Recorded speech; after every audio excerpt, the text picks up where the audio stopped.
top notch. If he plays in this bowl game and doesn't sit it out to go to the NFL, he has every opportunity to set the Mississippi State rushing record. I think he is like 60 yards behind Anthony Dixon. Mm-hmm. So we will see what happens there. But, hats off to him and the season he had based on every other issue that we had going for our team. So right. And then the thing is, when he wasn't able to get loose in the rushing game, we didn't throw him the ball. I mean, you got to do something to make the defense honest, and that's something I'm hoping that JoMo fixes for next year, because if Kylin comes back or if Kylin stays, teams are going to attack us. They're not going to respect our passing game until we show we can have a passing game. So, yeah, it's time to showcase that offensive genius that he's supposedly known for. So I'm ready for it. But yes, congratulations to Kylin Hill. Amazing season. I hope he plays in the bowl game. And the greedy Bulldog fan in me wants him to come back so he can break every other rushing record that Mississippi State has, and then he will be the king of Mississippi State running backs. I think that would be an awesome accolade to have for a local kid from the GTA. It can showcase the next young man playing in the GTA. Hey, you can make something out of yourself by going to Mississippi State and playing college football and trying to break Kylin Hill's records. Kylin Hill's looking to break Anthony Dixon's records. After Kylin Hill's long gone, had a successful career in the NFL, you can try to break Kylin Hill's records, and so on and so on. So, yeah, that's what I like about the fact that he's from the area. He's from Columbus. He's from the GTA. And a lot of those kids are looking up and seeing what he's doing at Mississippi State. And I'm hoping that they choose to say, you know what, Kylin Hill stayed home. He had a great career. He had a chance to go pro. I'm going to do the same and build up my home school, Mississippi State Bulldogs. So, yeah, we'll see what happens. I'll get into that a little bit when we discuss the end of the season awards. But let's jump into our bowl season predictions we decided to say before the season. Let's do a recap on that. I don't know if I wrote my stuff down, but I've moved, I bought a house, and I know what I said, and I know it was nowhere near what happened. So what happened was, I know I had us going 8-4 with a chance of 9-3, if I recall. I know my offensive MVP was supposed to be Tommy Touchdown Stevens, and I said he would probably break half of the Mississippi State passing record. He broke the record for starting quarterback sitting on the bench. That's what he broke. Man, peanut brittle, what happened to you, man? And we should have knew that. I mean, we discussed that before the season started, that he couldn't stay healthy at Penn State as a backup quarterback. Lord knows he's going to come and be a starting quarterback in the SEC. And I said that, I think it was after the Southern Miss game, I said, when we get SEC play, the dude is going to get lit up by a Christmas tree. And that prediction was right. But offensive MVP, Tommy Stevens, did not work out for me. Defense, we both had the same one. Chauncey Rivers, I said was going to set the SEC or the Mississippi State sacks record. That didn't work out for us. I don't even know what our total overall record sacks was, but I know he had 5 sacks. 5, okay. I said he was going to have 13 sacks. I think I had my math was wrong. The total team had 22 sacks, if I remember correctly. Guess who was second in sacks, though? Take a while. Guess who was second? Nathan Pickering. Oh, really gay? No. Really? Nathan Pickering with 3. I mean, he had 3. He had 3 sacks. Yeah. As a true freshman. He started one game as a true freshman. So, those starting defensive tackles and Lovett. Who was the other defensive tackle? Fabian Lovett. Archer's going to be gone. Yeah. Kobe Jones will be back on the end. You're going to have Jaden Crumity. I mean, he outperformed them in less games. Yeah, that's going to be your starting 4, I think, next year. We'll get into previews next year, but that's kind of crazy. So did he play? I didn't check stats or anything, but did he play in only 4 games so they could keep his red shirt? Pickering? No, he played in 8 games. Oh, okay, so he's lost his red shirt. Yeah, so. I mean, it was needed, bro. It was needed. It get his feet wet. He was needed. Yeah, it just sinks. Our true freshmen played. Emerson played. Let's see here. Jarian Jones played in 10 games. So our true freshmen. What was that? I said Jones and Emerson are great. They're going to be studs for years to come. Right. Well, I would love to see Cam Dancer come back. I would love to see him come back. I know he probably won't, but I would love to see him come back and lead this defense in the secondary. And we will have him at one corner, either Emerson or Jones at the other corner, and then Jones at the nickel, other corner. So we have the makers of a good young defense, plus all the JUCO guys coming in. If they hold, we have a lot of talent coming in.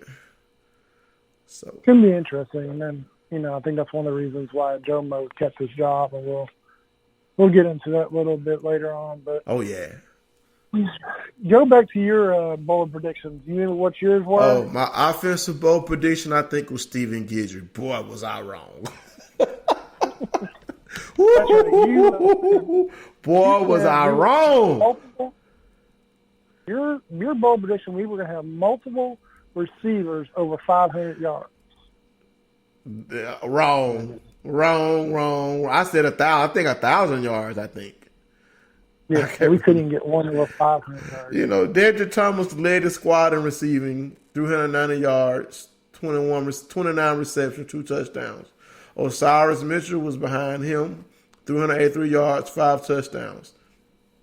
Stephen Guidry had caught 24 passes, but he dropped 24 passes.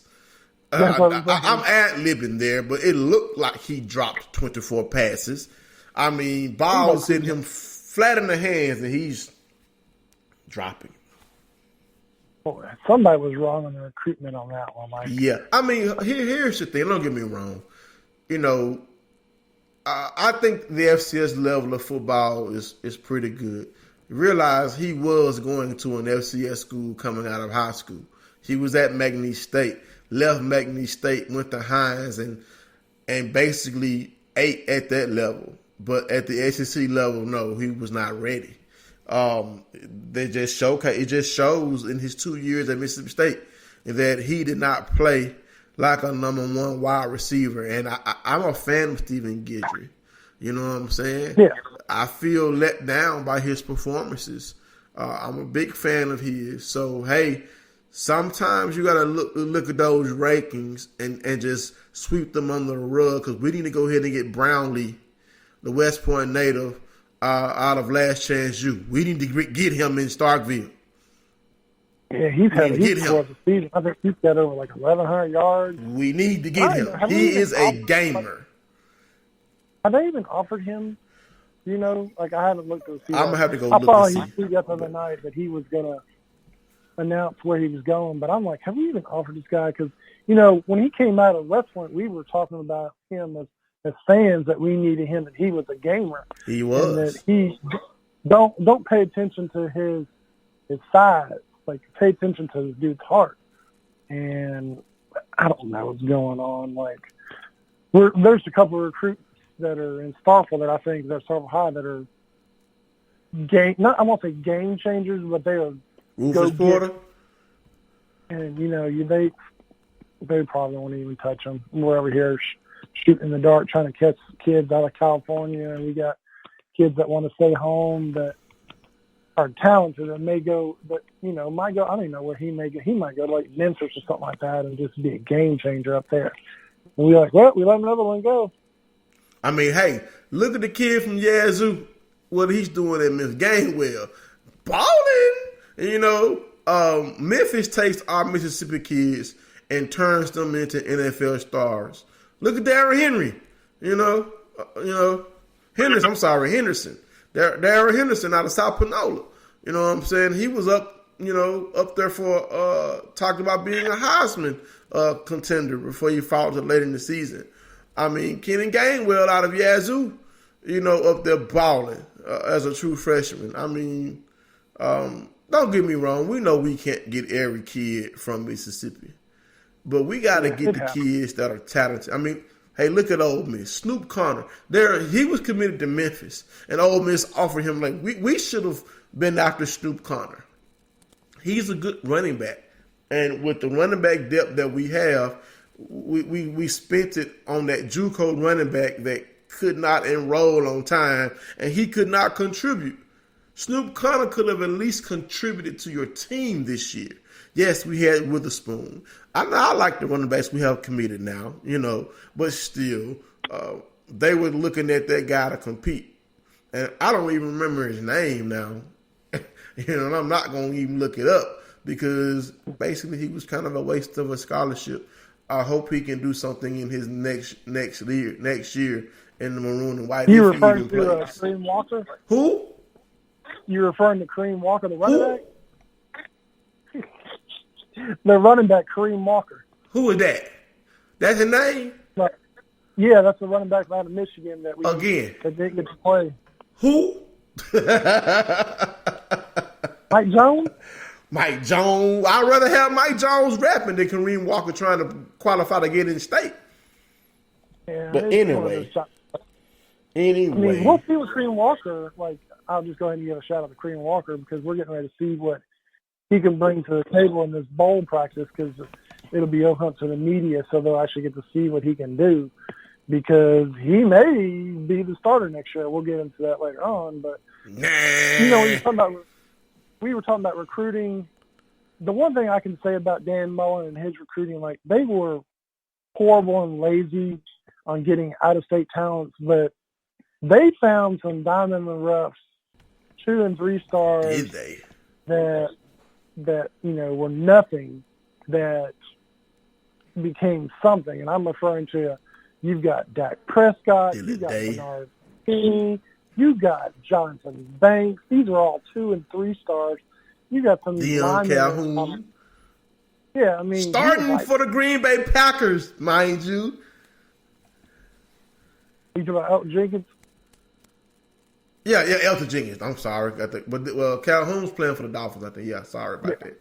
Yeah, but like I said, all of them, like none of them were, studs, and they ball. Like everybody gets onto these. You want these 4 stars, you want these 5 stars, and half of them come in prima donnas. I just want people that are just want to ball. Like all these 4 or 5 stars want to transfer. No offense to Gidry, he comes in as the number 1 wide receiver, JUCO in the country. Maybe if we had better quarterbacks, it might have been better. I don't know. Wide receivers kind of make mistakes to die. I don't fault A.J. Brown for going to Ole Miss. It hurt for years.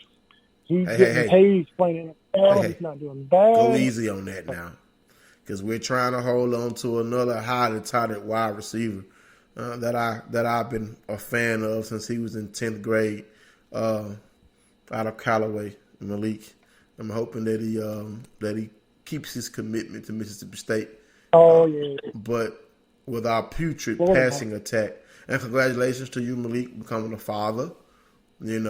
Fatherhood for me was something that I wanted for a long time. So welcome to the Fatherhood Club, Malik. Congratulations to you. I saw the pictures of your baby shower on Facebook, man. Big old wide smile on your face. And then I saw your Florida recruitment pictures. Oh my God. Um, He looked good in that them Gator colors, but I won't because he looks good in orange because that's our Charger colors. You know what I'm saying? Yeah. But I would want to see him in maroon and white.